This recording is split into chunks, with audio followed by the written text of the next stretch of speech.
Welcome, everyone. I really want to thank you for inviting me here. Anytime I have an opportunity, I don't care if it's just one person or 21 or 101, I'm on it. I really believe with all my heart that God put this mantle on me. It wasn't expected. It was just something that he came at me in the middle of the night. I told Sue Ellen and her girls that I was like, okay, Lord, I heard from you. How do I know this is from you? 1 second here. I got to get my presentation up here. And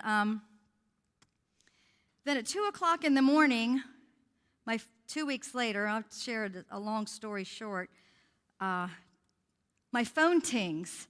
And I got a message from, wait 1 second, I forgot the wrong thing here. Oh, you guys have it, right? Rod, up there?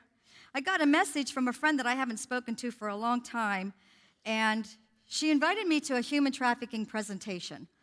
Now, this was 2 weeks after that I told my husband that God gave me this word that he wanted me to be an advocate for human trafficking, mostly for domestic minor sex trafficking, which means anyone under the age of 18. And I'm thinking, whoa, I just need to know for sure, Lord, that this is from you. And that's when I got that ting. So I had some friends, and I took them to this seminar, and we really got a lot of information. And it was really a blessing. And from then, we met in our living room. We had 15 of us the first night in our living room. And we had 3 meetings, and we decided to call us under his wings, Human Trafficking Awareness. And so here I am. We will be doing this 5 years in March. It's going to be 5 years that we started this. And Sue Ellen has been such a blessing, this group here. They prayed over us. They had a refreshing for us in April. And she said to us that God's going to open doors that you cannot imagine. And one of the doors that he opened for us is, I kind of start like this to make myself comfortable. I look at the faces and know where I'm at, so I'm sorry if you think I'm babbling. But anyway, Jewish Pro-Life Federation contacted me of Pittsburgh. Jewish Pro-Life Federation of Pittsburgh asked me to do a podcast with them. Now, who would have ever thought that God would have led us there? What a blessing that was. So we had an hour-long podcast. The man is from Plum Borough. He's the one that introduced me, and I gave that to Sue Ellen. So if you guys ever want to watch that, it's really a good podcast, because what they instructed me to do is to teach the association with human trafficking and abortion and how it there is a merge, believe it or not, there is. And the way I look at it is it doesn't matter. We need to be a voice. We need to be a voice for the person in the womb, and we need to be a voice for the person in a room, because in either case, they don't have freedom. They can't speak for themselves. So it was a really good opportunity for us as we did that. So if you walk out of here upbeat and happy, then I'm going to tell you the truth. I didn't do my job. Human trafficking is a very deep, organized criminal organization. It runs $190 billion a year. $190 billion a year. So when I first got into this, the statistics told me that it was 120 and then 150, and then it finally caught up, and now it's $190 billion. That's bigger than the NFL, the NBL, that's bigger than Comcast. That's the biggest industry out of human lives that there is in human trafficking. That alone should be like, it's very eye-opening.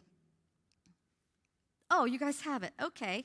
So human trafficking, 50 million people are victims of modern slavery. And the area I live in now, you hear a lot about out in news, Charleroi and Springfield, Illinois, okay? So we're seeing this happening in our area a lot. They're bringing migrants, what they're calling them, our government's calling them legal migrants. Who am I to disagree? But they're bringing them here to work. And a lot of them are working legally. A lot of them are here not legally to work, so I can't judge that. But 50 million of them are slaves in the modern slavery. The biggest portion of that is children. There are books. Bruce Lattabue wrote a book called Out of the Slave Fields. I have it back there.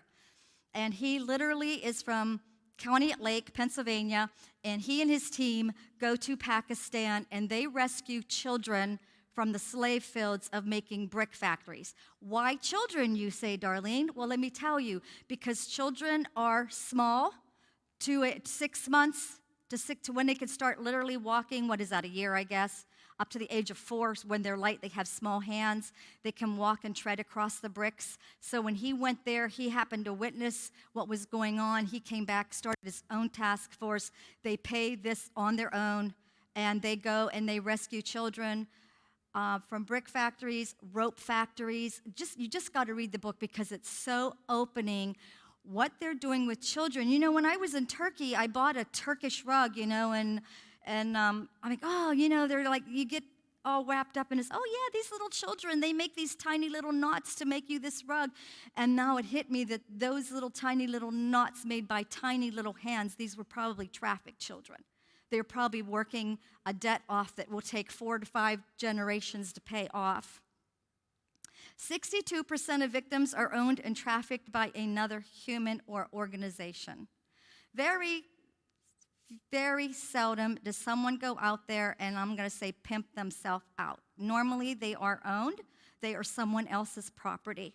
And the reason why this is because it's the influx of cash. As you can see up there, if you have a person that owns a victim, I'll say a child or an adult or whatever, and they charge $100 a day for that victim, and they have 6 of them, it's over $2 million a year they're making.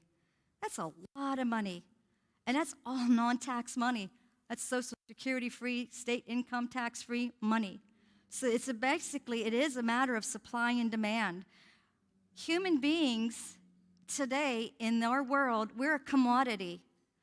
We're better than fentanyl, than heroin, marijuana, or anything like that because we cannot be consumed. We can be abused. We can be treated, sexually abused, and then sold again for the next person that will pay for that. Or if you have fentanyl, cocaine, any kind of drug, it's consumed, it's gone. Then you have to go out and buy it again. But with a person, a human being, that person can be bought and sold up to 10 times a day. And the sad thing is, that can be a 12 or 14-year-old girl, 12 or 14-year-old boy. 20% of all victims are children. This is what blew my mind. I'm up here because I'm a stepmom. I raised 3 kids that weren't my own, and it just, when I saw that this is where we're going, with our children, and I'm here to talk to you as parents. I'm going to end on that note. I really have something important that I want to talk to you about, so don't let me forget to tell them. Okay, why is there such a big supply and demand for human trafficking? Because we have the internet, and the internet gives the supply and the demand. Every 90 seconds, there is a person bought and sold on the internet. Every 90 seconds. I was just reading some stats last night. At any given moment, there are over 500,000 people on the internet, or 5 million people on the internet. 5.4 million people on the internet. And considering the world population is close to 8 billion, that's almost 10% of the population, right, on the internet. That's amazing. That's just amazing. So real quick, there's 8 million apps on a phone. 8 million apps. And a lot of the perpetrators are using these applications to entice and to draw our children in and to use them for the demand of sex trafficking. Buyers of commercial act make the market profitable. We wouldn't have this if we didn't have buyers. So what I'm trying to teach you, why I'm here and why I'm going to go to the youth tonight, my mind's kind of going over there already. I'm kind of like on fast forward. I want to teach the youth that we can end this. I'm so passionate about that we can end this because it's all through education and awareness. So every pair of ears here, is this what I say to you, my loves? I'm saying to you, if I give you the gift of Jesus Christ as your Savior and I put it in the palm of your hand and what you do with it is totally up to you, right? It's a personal choice, correct? I'm giving you that about human trafficking awareness. I'm giving you this knowledge, this wisdom, and this education. And if you just take it home and put it in your back pocket and do absolutely nothing with it, then I believe with all my heart, God's going to hold you accountable for that, for the sin of omission, because you heard and you did nothing with it. So I beseech you, I beg you, everything that I'm teaching you tonight, I'll have time for questions and answers later. My team is here.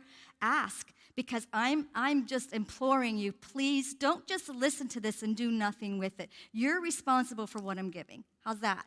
Got it? Got it? Thank you. Thank you. I know I got through to someone. Okay, I want to instruct you about how this works. How does trafficking work? And I know a lot of you came in here with absolutely no knowledge of how this works. And this is kind of where I get off of my notes. And this is where Darlene just let God run. So I'm going to tell you, it is so manipulative, especially with our younger youth, because they're so vulnerable. The reason why they're attached to their cell phone devices is because they need and desire attention. They need and they want someone to spend time with them. And I'm not blaming parents. It's just the way society is right now. So I'm going to give you two scenarios. I'm going to give you a real-life scenario at Sheets, and then I'm going to run that parallel with a real-life scenario online, okay? So these two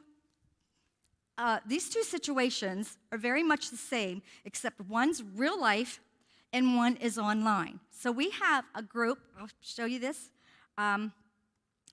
This is the process of human trafficking. There's 4 players: a recruiter, a groomer, a pimp, and a buyer.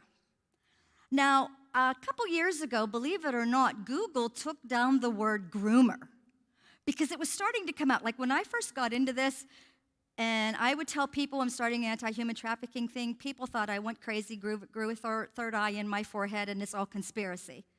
All right? But here I am, going on 5 years later, and now I finally have the ears of people. Thank you so much. So what's happening is this recruiter is a person that is going out and inviting people and enticing them and luring them. So I'm at Sheets. I'm a young girl, 14 years old, and I'm having my favorite cup of coffee. Let's go there a minute. I'm going to give you the whole scenario. So this young man comes up to me, and he buys me my favorite cup of coffee. Hey, Darlene, this is your latte, vanilla, mochaccino, whatever. Oh, he's so good looking. He's so handsome. And what? He noticed what my favorite coffee is? I'm a 14-year-old girl. I'm absolutely flattered that he would pay that kind of attention to me, right? He sits down beside me, and he opens up a conversation. He is diving for any kind of information. What are my dreams? What are my hopes? Where do I go to school? What do I want to be when I grow up? Where are my parents? Where do they work? Do I have siblings? Do I have a dog? What's your school mascot?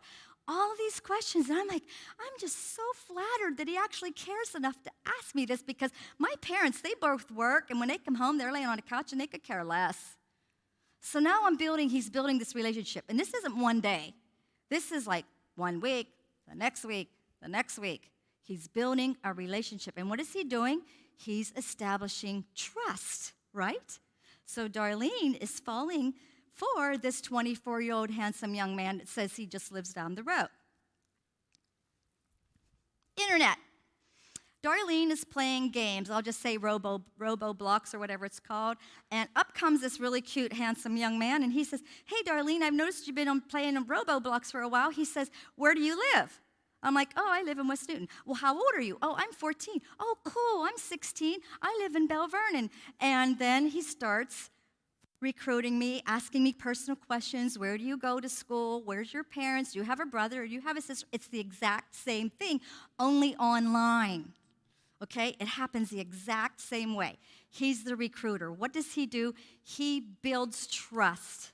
And that young girl, because she is so vulnerable and she doesn't feel like anyone understands her, nobody cares. My mother makes me do this. My father don't let me go here. Nobody understands me. And meanwhile, he's saying, I understand exactly how you feel. When I was your age, or I have a friend like that, or my little sister, what they do is they want to tell that person that no one cares more about you than he does. That's what every young girl wants, right? Someone that says, I really understand where you're coming from. It's okay. So you go back over to Sheets. 6 months go by, and this young man, he is like saying, you know what? I have a friend. I'd really like for you to meet him. He's a lot of fun, and he has some girlfriends, and I think we could just hang out and do some fun things. Back to the groomer. Here we are. Remember I was telling you, Google took the word groomer off of the internet because this is what a groomer does. The recruiter sells all this information and everything he's learned about this Darlene to the groomer.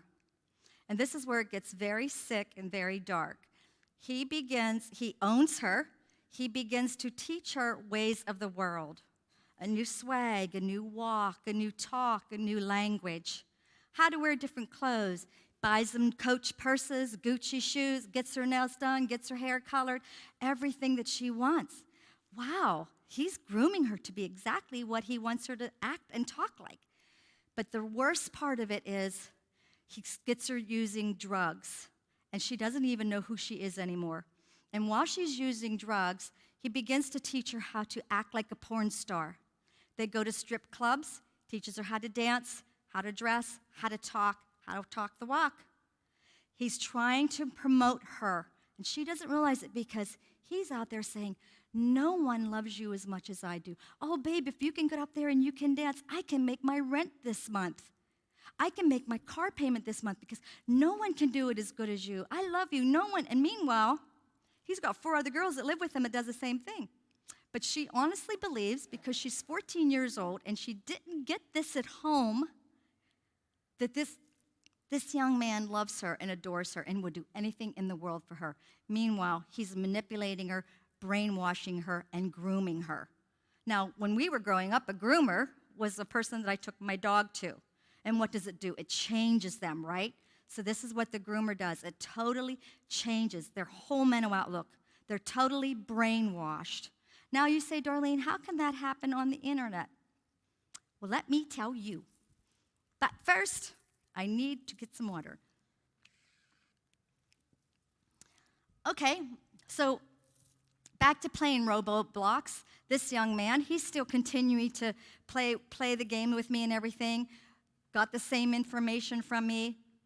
And then he says, you know what? He says, I know that you're home alone because I previously told him that both my parents work at night. He says, how about if we really take this to the next level? Take a picture of yourself. Take a picture of myself. Next step. Would you take a picture of yourself without any clothes on? What are you going to do with that? Nothing. It's just for me because I love you and I'll never show it to anyone. So Darlene, so trusting and so vulnerable, she takes her top off and she takes her bra off and she takes a picture of herself. The next thing you know, this person that she knows that loves her says this to her. You know what? Because you sent this to me, I really need money. And I need you to send me $1,000 in 5 minutes. And if you don't send me this $1,000 in 5 minutes, this photo is going viral. I know your youth group at church. I know the band, the school that you play the band in. I know where your parents work. I know you have a little sister, and I'll take her and kill her. And what is Darlene going to do? She is scared to death. Where's she going to get $1,000 in 5 minutes? This is called sextortion. And this is what I'm going to talk to your kids about tonight. So just so you know, this is what I'm going to talk to them about. I know I have 5th graders to 12th graders. I'm going to try to be as delicate as I need to be. But this is what's happening on the internet. So you have the recruiter, then you have the groomer, and then you have the pimp. We all know what a pimp is. All right, let me take you back. Pretty Woman. Remember that movie? What was her name? Julia Roberts? Oh, everybody wanted to be Julia Roberts and wear those gowns and sit in that great big footed bathtub and, just have Richard Gere cover up with bubbles. She was a prostitute. And they glorified that in the movie. Now, for most of you about my age or longer, let's go back further than that. Brooke Shields. What was the name? Pretty Baby? They pimped her out. And then it came out later how much her parents pimped her out to make that movie. It's disgusting.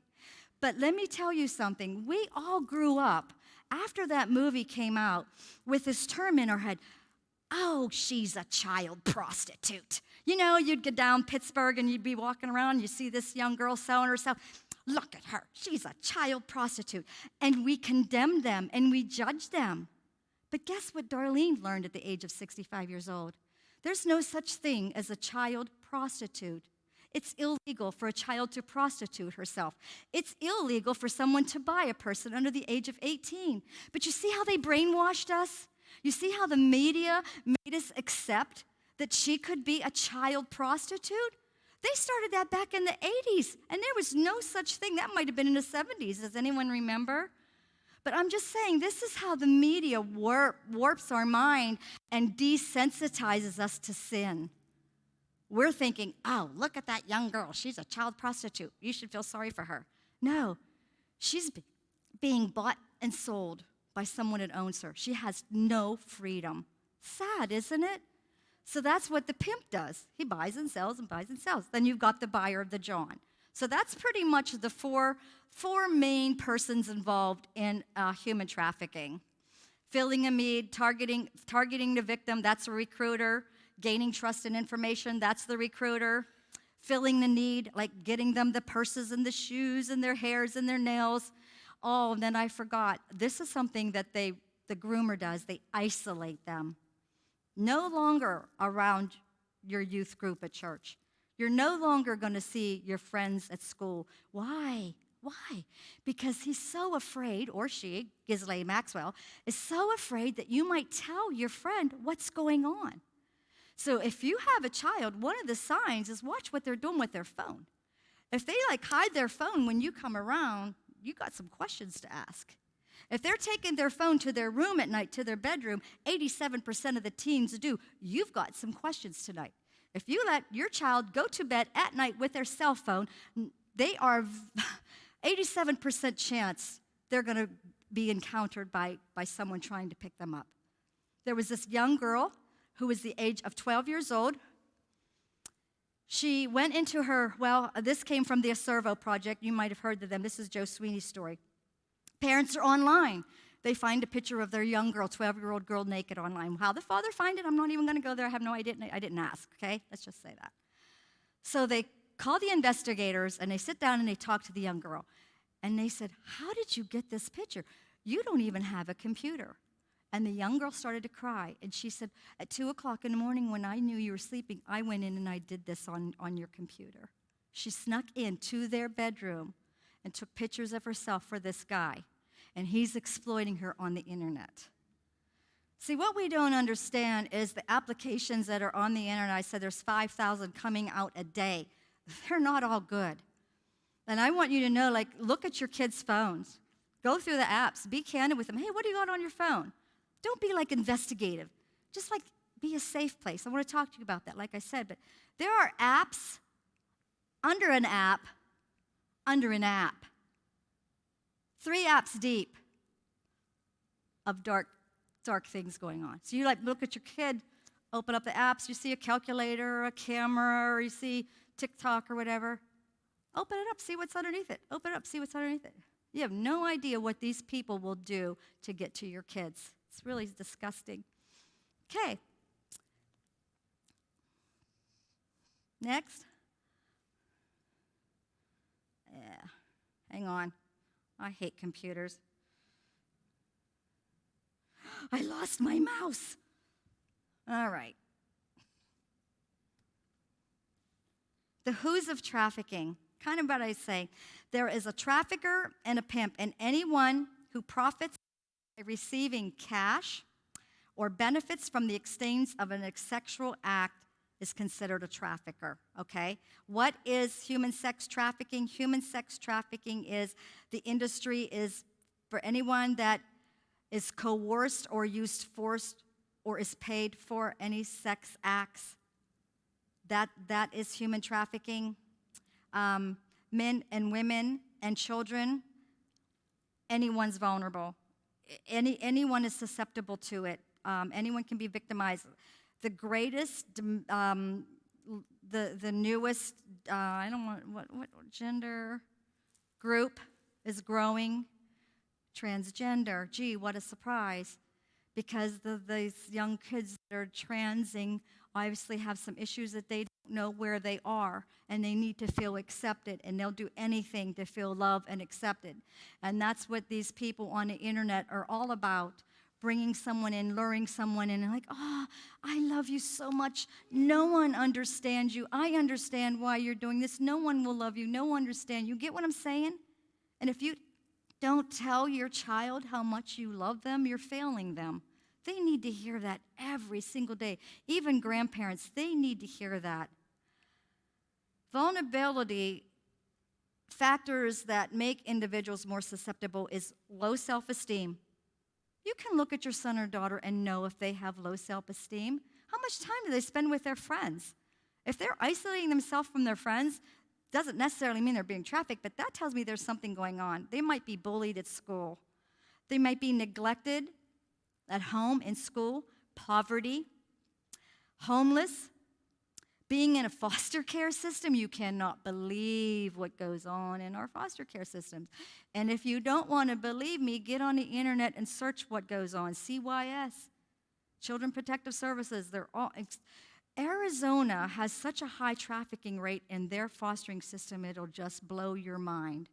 They're selling these kids left and right, and they're getting away with it because, I shouldn't say this, but I'm in a church, a house of God, because the government's involved. So if you don't believe me, that's okay. It's your choice. I'll just say that. But Arizona stats are just amazing. Hang on, got to get my mouse going here. Okay, back to the vulnerability. Most of our teenagers are spending a lot of time online. And I don't think it would benefit you to say to them, hey, you're on that phone way too much. I don't want you to dog at them. I want you to teach them how to do it safely. And this is what I'm going to go over there and teach your kids tonight. And here's a metaphor I'm going to use. All teenagers are looking forward to what when you're 16? Driving, right? I can't wait. I'm at 16. I turned 16 October. My parents made me wait till April to get my driver's license because I lived in Elk County and we were under snow in October, you know. So I had to wait till April to get my driver's license, and I couldn't wait to start driving. So if I use that analogy with the teenagers, I have found, I see it in their face, it connects. So here's what I'm going to tell them so that you know what I'm telling your kids. I'm not going to tell you to stay off the internet, no more than I'm going to tell you not to learn to drive. Every day there's kids killed on the road. Every day there's kids that are abducted or being sold on the internet. So my goal is to teach you how to navigate the internet safely. As a parent, I want to teach you how to drive safely. What does a one-way sign mean? How do you make a left turn from the left turn lane on the road? You do it from the right lane, you do it from the left lane. What does a yield sign mean? What does a merge sign? Did you see all these people that come from out of state? They don't know what yield is. They're used to merging. I mean, they need to know the difference. Stop, yield, merge, all these different signs. We're teaching our kids how to drive. So let's teach them how to navigate the internet safely. So I'm giving you a responsibility also, that you need to learn how to do it. And it's not by saying, what? You took a picture of yourself naked and you sent it to someone? I don't want you to go that way. I want you to say this, wow, I'm really sorry that that happened to you, but I want you to know something, my darling. I know that you weren't looking for that person.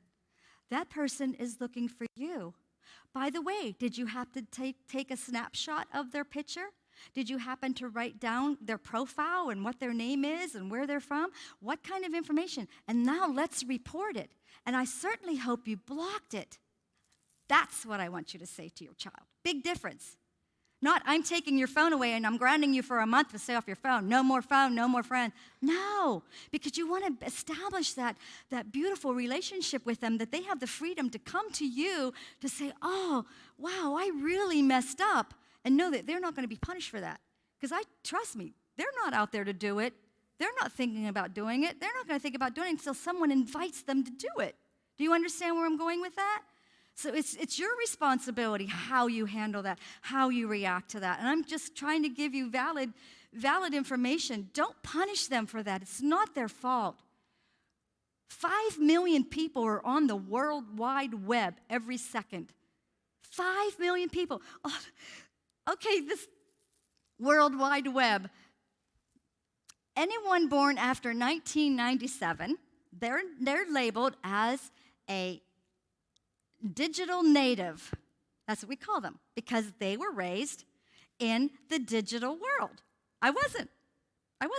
So when my girlfriend comes to my house, and she was a teacher at Westmoreland Community College, she is just, you got to know Tammy, she is just bubbling over with excitement. And she says, Darlene, you won't believe what's coming out. What's next? So here I am on my PC, MS-DOS, black screen, white letters, everything looks black and white. Remember that? You guys remember the MS-DOS system? So here I am, typing away on my MS-DOS, and she's bubbling over with telling me about search engines and the World Wide Web. Now, this had to have been in the early 90s, I guess? I am like, my brain is exploding. Like, what do you mean a search engine? What do you mean I can find anything? What do you mean? What is Google? And she's explaining all of this to me. I was clueless, and now I can't live without it. So don't expect your kids to live without it. Don't just give them that, like, you're going to go without it for a month. It's not. I don't want you to say that to them. You're taking away that trust you're developing with that. Just say, I want you to use it, and I want you to use it wisely. That's where I'm going with that. It's really important that they have that safe place to go, because they are so vulnerable. Sit down with them. I was just talking to my friend Rayanne coming over here. She's starting to get active with us, and I said to her, you have a teenage daughter. What did you say to her? And she said, I was very candid. This is what's happening. She says, they'll remember a candid conversation. But if you candy code it, she said, they're not going to remember it. And I liked it. She said that. You have to be candid, honest. The kids want honesty. They don't want candy coding. Okay, I'm going to have time for question and answers. You got who is vulnerable? This is an interesting chart. I got this on the internet, the World Wide Web. 70% of victims are female. It's just a fact. It's the data. Not surprised, are you? 70% of traffickers are male. Duh. Did I surprise you? No. But are you surprised that 30% are women? Women get involved in this too. Ghislaine Maxwell, think about that. So don't put it past a woman to not get into this. And I want to tell you something that you really need to teach your children. I have literature out there, how to find a safe adult. What exactly is a safe adult? Just because they're a coach, a teacher, a youth pastor, doesn't mean they're a safe adult. You have to sit down and instruct your kids, what exactly is a safe adult? And you're going to say, okay, Darlene, tell me what is a safe adult. Well, glad you asked. A safe adult is someone that doesn't look for an opportunity to be alone with their child, with your child. A safe adult is someone that doesn't touch your child inappropriately. A safe adult is a person that does not take your child after the coach and go over while they leave the other teammates behind. A safe adult is someone that doesn't use profanity and inappropriate language around your child. You can see this, mom, dad, grandma, grandpa. You have detectors, you have feelers. That's a safe adult. Teach this to your kids. What is a safe adult? Just because they're your teacher doesn't mean they're safe, right? You heard what happened at York High School? Just because they're a youth group doesn't mean they're safe, right? Church in my area, the youth group, the youth leader, inappropriate.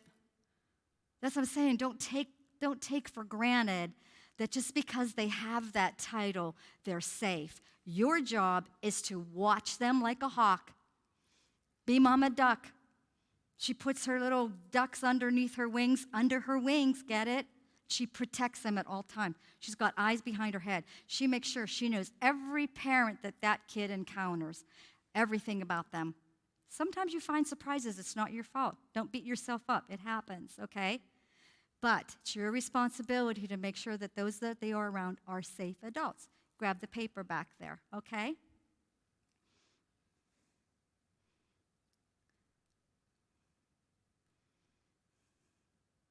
This is pretty much the same one. girls and women account for 71 cents of human trafficking. I think what it is, I'm going to go here a second, and I think that I'm safe to say this here.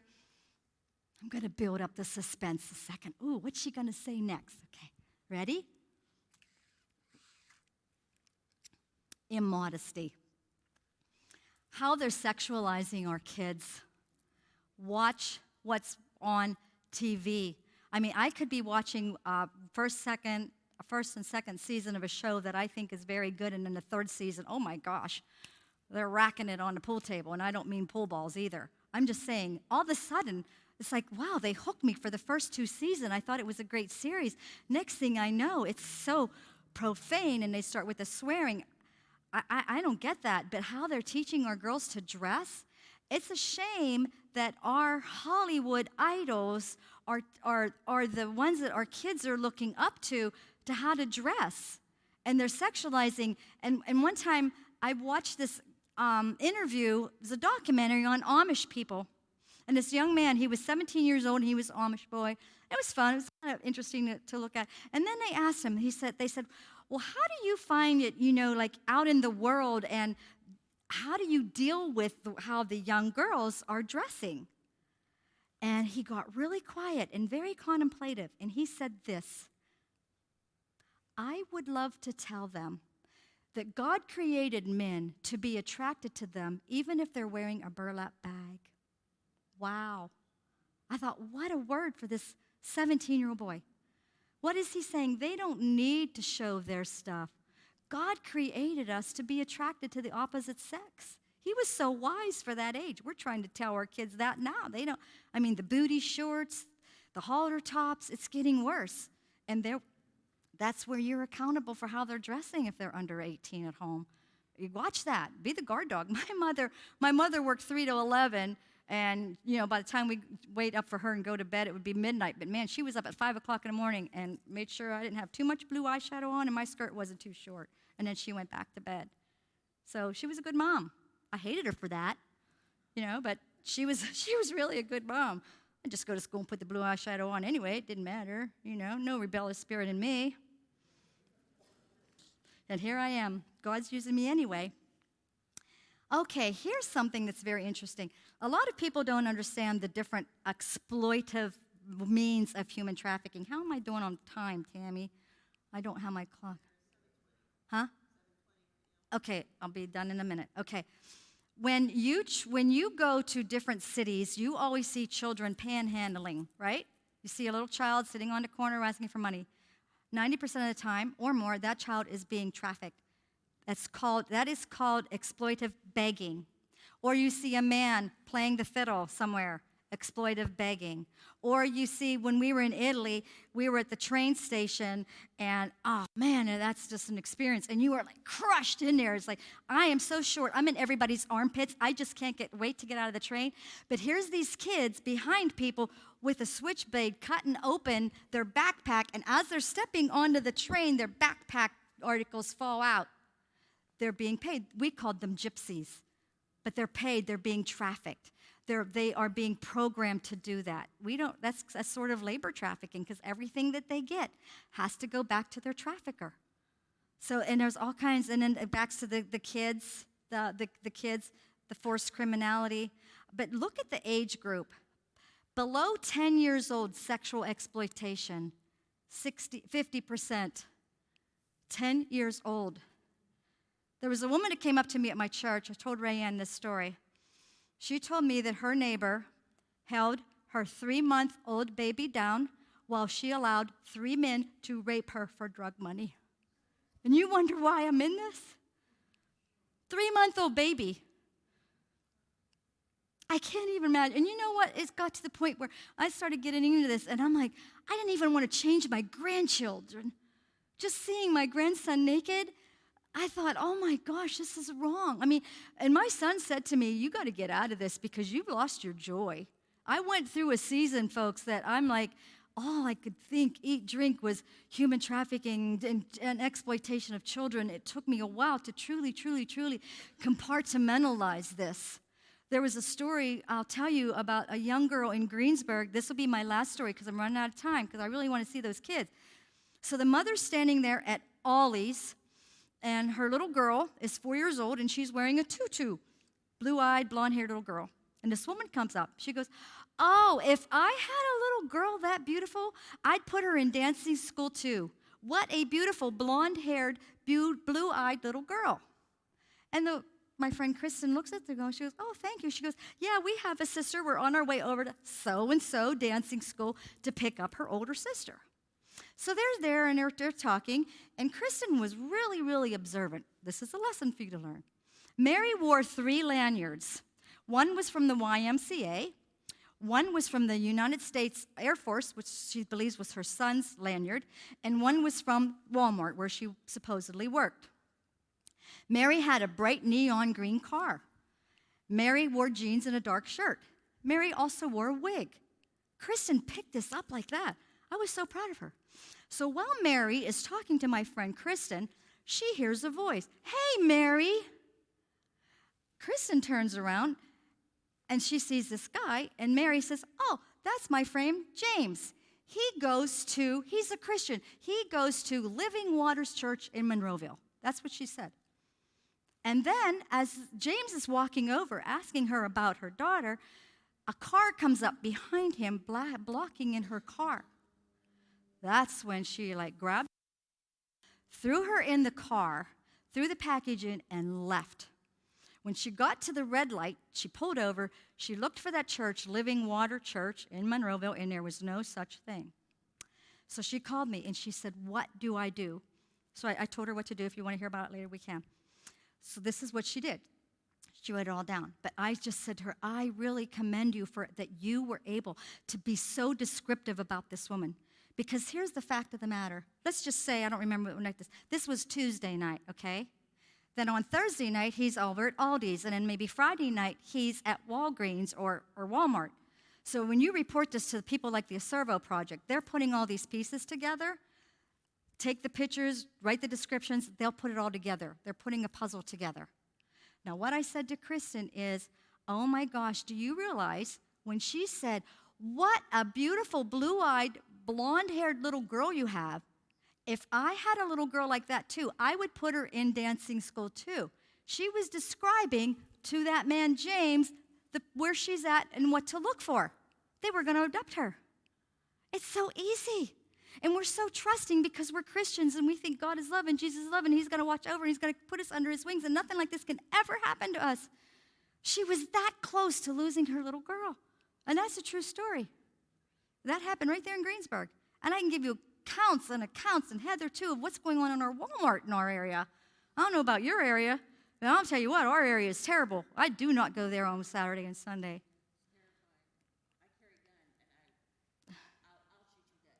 Yeah. We had a situation with my grandson and my daughter, and they'll come at daytime for you. It's not even nighttime anymore. They'll come out for you at daytime. So Shared Hope has a report card that's based on every state. As you can see, Pennsylvania got a D. We got a D on what we're doing to help support victims of human trafficking. So why do I support Shared Hope? Because they defend the victim, they fight for justice for the victim, and they're trying to bring restoration to the victim. And they're fighting for justice, I just said that. But they're very important to me. I love being an ambassador of hope. I love the time I spent with you here. If you have questions, feel free to ask me. I'm headed over to the youth now, I believe. I'm really looking forward to talking to the kids. I'm just going to be honest and candid and hope I build a great rapport. You can ask these girls any questions you want. Thank you for your time. Yeah, Sue Ellen.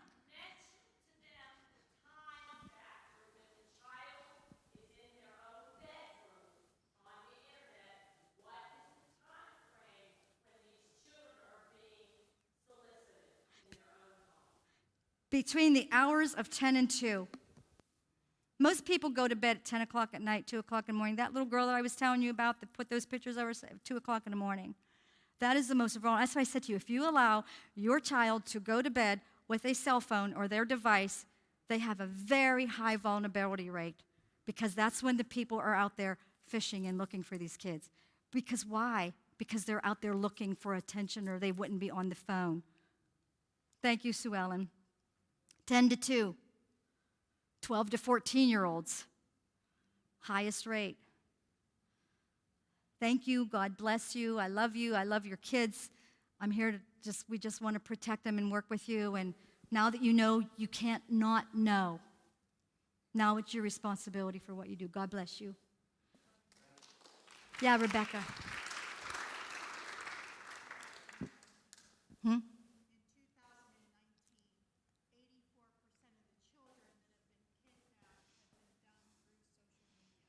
In 2019, the data reports that 84% that were kidnapped were done through social media. Now, that was in 2019. We're 5 years later. It's worse now, absolutely. And you know, the fact of the matter is, here's one interesting fact. It's known that we have like 300,000 missing children in our country. Texas alone reports 80,000. How can we only have 300,000? We'll never know the true data. But our kids are missing and they're disappearing. And there's some evil, I mean, it's just so dark and so evil that I won't even go. That's a whole nother topic. But just pray for the safety for our kids. A lot of it's family.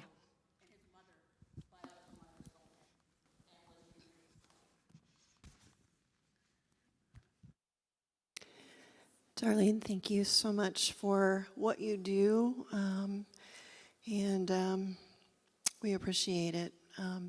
If you all want to check out the information that she has back there, or if you would like to donate to her ministry, if you can't donate, we can all pray, right? Lord, have mercy. Lord, have mercy. The enemy has totally distorted the creation of God.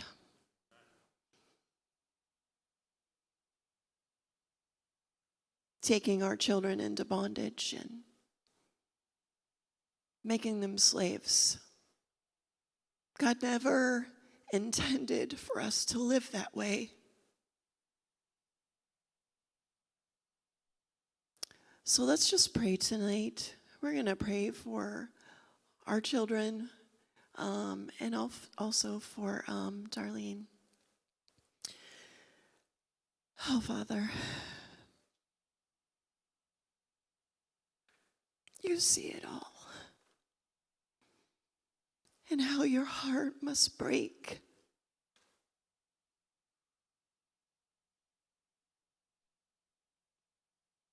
Jesus, we plead for the protection of our children. Help us to be aware about what is going on around us, in our homes, in our communities, in our schools, in our churches. Open our eyes, Holy Spirit. Help us to be an advocate for our children, for their safety, for their protection,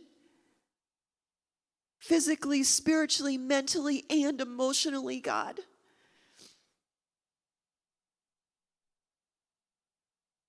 God, we are to have your word tonight. And we thank you for Darlene. God, for lighting a fire under her, God, to be an advocate for the children, for our teenagers, for our young children. God, thank you for her. I pray that you would continue to give her the boldness that she needs to do what she needs to do for you, God. Thank you for calling her, for separating her out, God, to be a voice for those who have lost their voice, whose voices have been stripped away. God, I pray for her protection, that you would surround her and her family with protection, Father. Father, I pray your blessing upon her ministry, God, as she walks in obedience to what you have called her to. In Jesus' name, amen. Amen. Oh, Lord have mercy. All right, so I think there are people back there, so if you would like to talk to any of them, if you have any questions, I'm sure they would be happy to help you.